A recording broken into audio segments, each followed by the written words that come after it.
Okay, now let's start with the concept of short circuits. Okay, short circuits.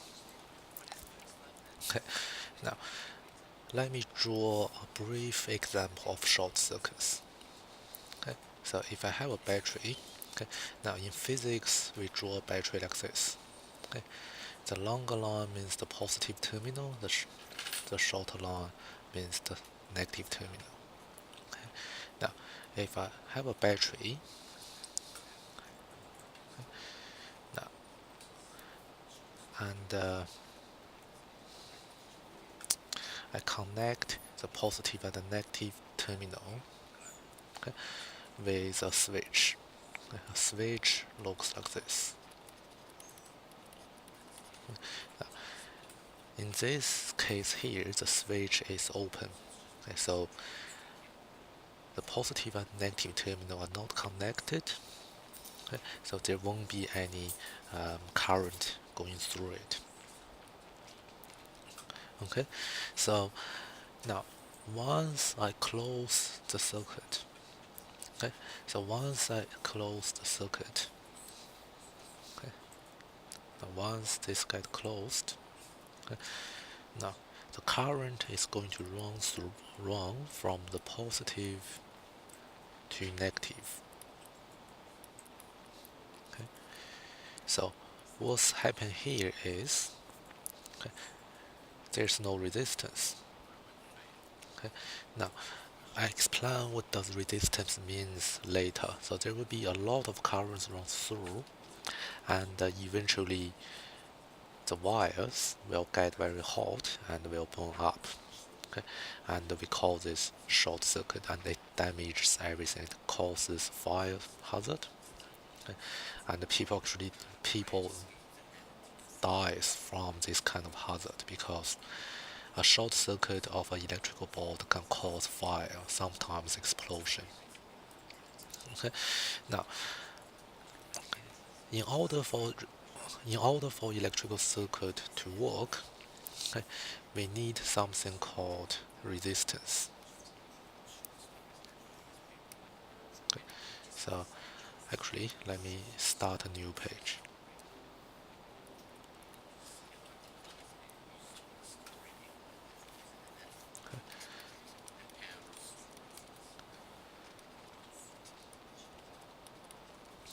Okay, now a resistance. Okay, now just remember a resistor has a resistance. Basically, all the electrical components has a resistance. Okay, now resistance is measured in ohms. Okay, it's measured in ohm. It that's the unit. Okay, the unit is ohm, and it has a symbol of omega. Okay, now what is a resistance? Okay, now resistance is basically the ability. By the way, please copy this down. Okay, resistance, okay, is the ability, okay, of a material or components, okay, to resist, okay, to resist the flow of current, flow of electrical current.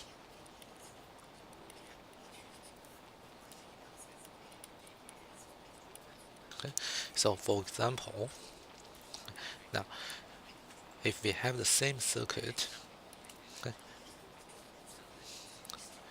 I connect it with a resistor.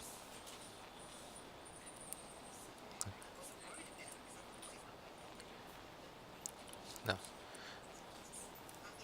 connect it with a resistor, it has a resistance, so this circuit won't blow up. This is good. Okay, if I go back where we have the short circuits, this thing doesn't work. Okay, it will burns up. You, if you doing something like that, you put it in, you leave it in your house, you burn your house down. So this is wrong. Never do this.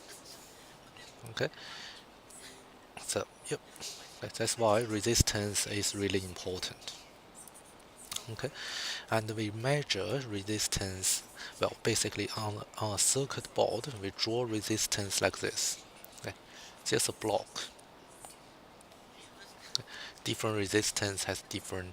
Well, a resistor like this, or a resistor can look like that. Depends on the board how they use it. They all resistors.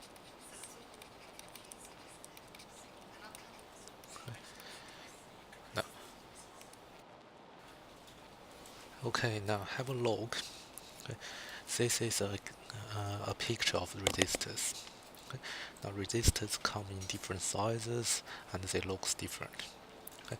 Now if you open any, if you look at any circuit board of any electronic device, okay, you find the resistors all across it. Okay. Those little things. Now, here's another good example. So, okay, so all electronics must have resistor. Okay, and basically all the electronic devices, such as a globe, a light bulb, they all have resistance. Okay, they may not be a resistor, but they all have resistance. Okay, I gave you an example. Okay, actually, let's keep going on. Okay, now for electrical devices or components, there are two types of components. One is called the ohmic device. The other one will be non-ohmic. Okay. Now, what they mean is for ohmic resistors, ohmic devices.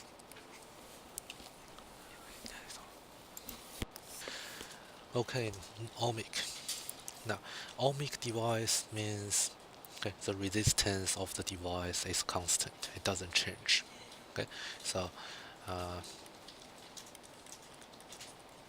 the resistance of the device is constant. Okay, does not change. Okay, does not change. Okay, non-ohmic means the resistance changes. Okay, so the resistance of the device changes. Okay, how does it change? Well, it changes. It can be changes. It can be different depending on the voltage. Can be different depending on the temperature, or it just changes. Okay, so yep. Please make a note of this in your notebook. Okay, and then we can go on to the next part.